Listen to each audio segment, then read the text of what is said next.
ਸਤਿ ਸ਼੍ਰੀ ਅਕਾਲ ਜੀ, ਆਦਾਬ ਜੀ, ਨਮਸਕਾਰ ਜੀ ਮੇਰੇ ਸਾਥੀਓ। ਲਹਿੰਦੇ ਚੜ੍ਹਦੇ ਪੰਜਾਬ ਦੇ ਦੇਸ਼ਾਂ ਵਿਦੇਸ਼ਾਂ ਦੇ ਵਿੱਚ ਵਸਦੇ ਪੰਜਾਬੀਆਂ ਨੂੰ ਪਿਆਰ ਭਰੀ ਸਤਿ ਸ਼੍ਰੀ ਅਕਾਲ ਤੇ ਸਲਾਮ ਤੇ ਆਸ ਕਰਦੀ ਹਾਂ ਕਿ ਤੁਸੀਂ ਸਾਰੇ ਠੀਕ ਹੋਵੋਗੇ। ਮੈਂ ਤੁਹਾਡੀ ਆਪਣੀ ਡਾਕਟਰ ਸੁਰਿੰਦਰ ਕੌਰ ਤੇ ਤੁਸੀਂ ਸਾਡੇ ਨਾਲ ਜੁੜ ਕੇ ਵੇਖ ਪੰਜਾਬ ਟੀਵੀ ਦੇ ਰਾਹੀਂ ਅੱਜ ਅਸੀਂ ਜਿੱਥੇ ਪਹੁੰਚੇ ਹਾਂ, ਲਹਿੰਦੇ ਪੰਜਾਬ ਦੇ ਇੱਕ ਤਾਰੀਖੀ ਇੱਕ ਹਿਸਟੋਰੀਕਲ ਟਾਊਨ ਦੇ ਵਿੱਚ ਇੱਕ ਇਤਿਹਾਸਿਕ ਕਸਬਾ ਮਲਕਾ ਹਾਂਸ ਦੇ ਵਿੱਚ ਪਹੁੰਚੇ ਹਾਂ।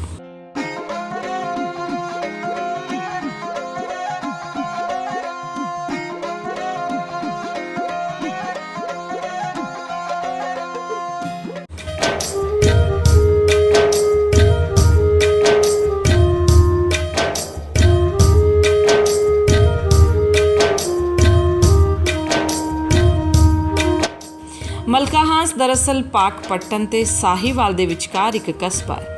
ਕਹਿੰਦੇ ਨੇ ਕਿ ਇਹ ਕਸਬਾ ਸ਼ਾਹਜਹਾਂ ਦੇ ਰਾਜ ਦੇ ਦੌਰਾਨ ਵਸਾਇਆ ਗਿਆ ਸੀ।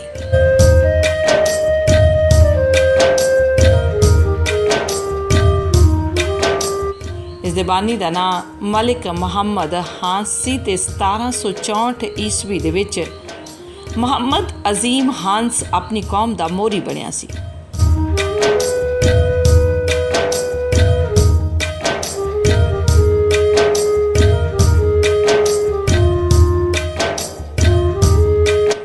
ਇਹ ਉਸ ਸਮੇਂ ਦੀ ਗੱਲ ਹੈ ਜਦੋਂ ਵਾਰਿਸ ਸ਼ਾਹ ਮਲਕਾ ਹਾਂਸ ਦੇ ਵਿੱਚ ਮੌਜੂਦ ਸਨ ਤੇ ਇਸ ਕਸਬੇ ਦੇ ਵਿੱਚ ਹਿੰਦੂ ਤੇ ਮੁਸਲਮਾਨ ਦੋਵੇਂ ਹੀ ਰਹਿੰਦੇ ਸੀ। ਇਸ ਕਸਬੇ ਦੇ ਉੱਚਾ ਟਿੱਬਾ ਦੇ ਵਿੱਚ ਦੋ ਮਹਾਨ ਇਮਾਰਤਾਂ ਨੇ।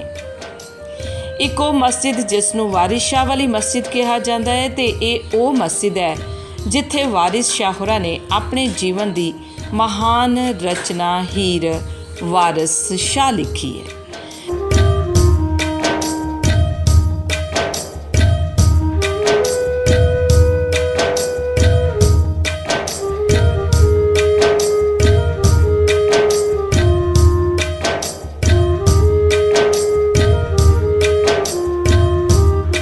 ਤੇ ਦੂਜਾ ਪ੍ਰਨਾਮੀ ਮੰਦਰ ਹੈ ਜੋ ਕਿ ਆਪਣੀ ਸੁੰਦਰਤਾ ਤੇ ਖੇਤਰ ਤੇ ਮਰਕਜ਼ੀ ਮੰਦਰ ਹੋਣ ਦੇ ਕਰਕੇ ਮਸ਼ਹੂਰ ਹੈ। ਮਲਕਾ ਹਾਂਸ ਦੇ ਵਿੱਚ ਮੌਜੂਦ ਪ੍ਰਨਾਮੀ ਮੰਦਰ 800 ਸਾਲ ਕਬਲ ਅਜ਼ ਮਸੀਹ ਦੇ ਆਸ-ਪਾਸ ਬਣਿਆ ਹੋਇਆ ਹੈ।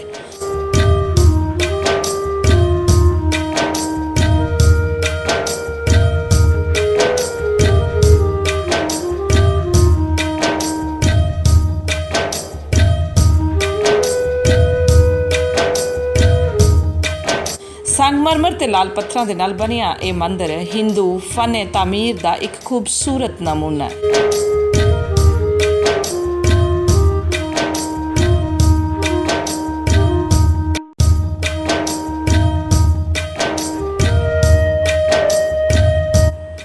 ਲੱਕੜ ਦੇ ਦਰਵਾਜ਼ੇ ਕਾਰਾਗਰੀ ਦਾ ਮੂੰਹ ਬੋਲਦਾ ਇਹ ਸਬੂਤ ਨੇ ਤੇ ਬੀਤੇ ਸਮੇਂ ਦੇ ਵਿੱਚ ਇਸ ਮੰਦਰ ਦੇ ਵਿੱਚ 5 ਮੰਜ਼ਿਲਾਂ ਤੇ 100 ਤੋਂ ਵੱਧ ਕਮਰੇ ਸਨ।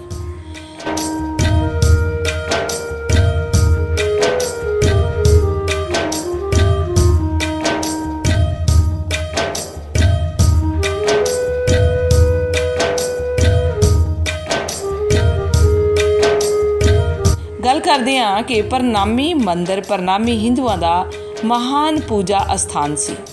ਭਾਗ ਭਰੀ ਇਸ ਮੰਦਰ ਦੀ ਦਾਸੀ ਸੀ।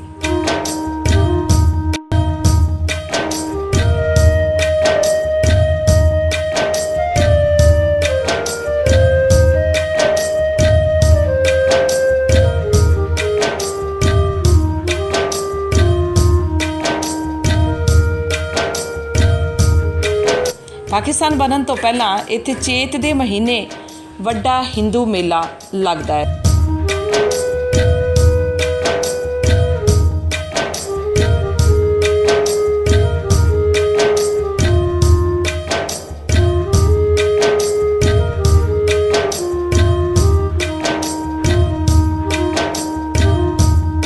ਇਸ ਫਿਰਕੇ ਦੇ ਧਾਰਮਿਕ ਆਗੂ ਮਹਾਰਾਜ ਗੋਬਿੰਦ ਦਾਸ ਨੇ।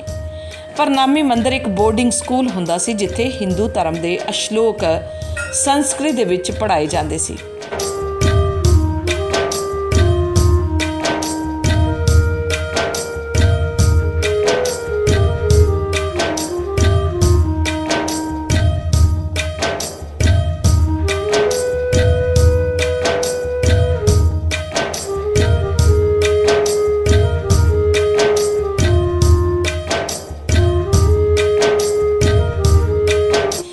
ਮੰਦਰ ਦੀ ਖੂਬਸੂਰਤੀ ਦਾ ਅੰਦਾਜ਼ਾ ਇਸ ਗੱਲ ਤੋਂ ਲਾਇਆ ਜਾ ਸਕਦਾ ਹੈ ਕਿ ਇਸ ਮੰਦਰ ਦੇ ਵਿੱਚ ਥੰਮਾਂ ਦੀ ਥਾਂ ਤੇ ਬਹੁਤ ਹੀ ਸਜਾਵਟੀ ਲੱਕੜਾਂ ਦੀਆਂ ਮੂਰਤੀਆਂ ਦੀ ਵਰਤੋਂ ਕੀਤੀ ਗਈ ਹੈ। ਇਹ ਮੰਦਰ ਆਰਕੀਟੈਕਚਰ ਤੇ ਨਕਸ਼ੋ ਨਿਗਾਰ ਦੇ ਲਿਹਾਜ਼ ਦੇ ਨਾਲ ਪਾਕਿਸਤਾਨ ਦੇ ਜਿਤਨੇ ਵੀ ਪੁਰਾਣੇ ਮੰਦਰ ਨੇ ਉਹਨਾਂ ਤੋਂ ਬਿਲਕੁਲ ਵੱਖਰਾ ਤੇ ਮਜ਼ੀਦ ਮੰਦਰ ਹੈ। ਆਰਕੀਓਲੋਜੀ show that the building was great। ਪਰਨਾਮੀ ਮੰਦਰ ਦਾ ਪੁਜਾਰੀ ਆਪਣੇ ਸਮੇਂ ਦੀ ਇੱਕ ਵੱਡੀ ਸ਼ਖਸੀਅਤ ਹੁੰਦਾ ਸੀ।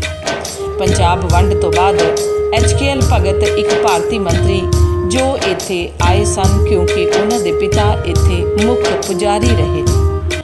ਪੰਜਾਬ ਤੇ ਅੰਗਰੇਜ਼ਾਂ ਦੇ ਕਬਜ਼ੇ ਤੋਂ ਬਾਅਦ ਮਲਕਾ ਹਾਂਸ ਗੋਗੇਰਾ ਦਾ ਹਿੱਸਾ ਬਣ ਗਿਆ।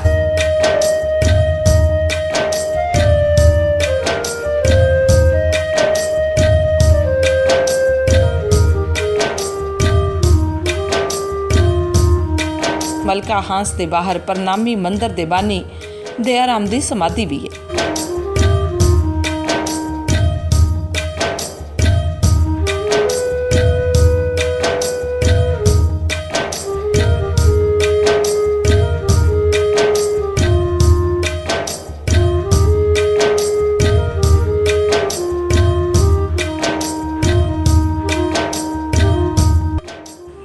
ਜੀ ਦੋਸਤੋ, ਉਮੀਦ ਕਰਦੇ ਹਾਂ ਕਿ ਸਾਡੀ ਅੱਜ ਦੀ ਇਹ ਵੀਡੀਓ ਤੁਹਾਨੂੰ ਜ਼ਰੂਰ ਪਸੰਦ ਆਈ ਹੋਵੇਗੀ ਤੇ ਜੇ ਸਾਡੀ ਵੀਡੀਓ ਤੁਹਾਨੂੰ ਪ੍ਰੋਪਰ ਪਸੰਦ ਆਈ ਹੈ, ਤੁਸੀਂ ਆਨੰਦ ਮਾਣਿਆ ਤਾਂ ਵੱਧ ਤੋਂ ਵੱਧ ਦੋਸਤਾਂ ਦੇ ਨਾਲ ਸ਼ੇਅਰ ਕਰੋ ਤੇ ਬਣਦਾ ਸਤਿਕਾਰ ਦਿਓ। ਇਸ ਨੂੰ ਸਬਸਕ੍ਰਾਈਬ ਕਰ ਲਓ, ਲਾਈਕ ਕਰ ਦਿਓ ਤੇ ਇਸ ਨੂੰ ਜਿੱਥੇ ਵੀ ਤੁਸੀਂ ਅੱਗੇ ਭੇਜਣਾ ਚਾਹੁੰਦੇ ਹੋ ਆਪਣੀ ਖੁਸ਼ੀ ਦੇ ਨਾਲ ਭੇਜ ਸਕਦੇ ਹੋ। ਆਦਾਬ, ਸਤਿ ਸ਼੍ਰੀ ਅਕਾਲ ਜੀ। ਦੇਖਦੇ ਤੇ ਸੁਣਦੇ ਰਹੋ ਪੰਜਾਬ TV।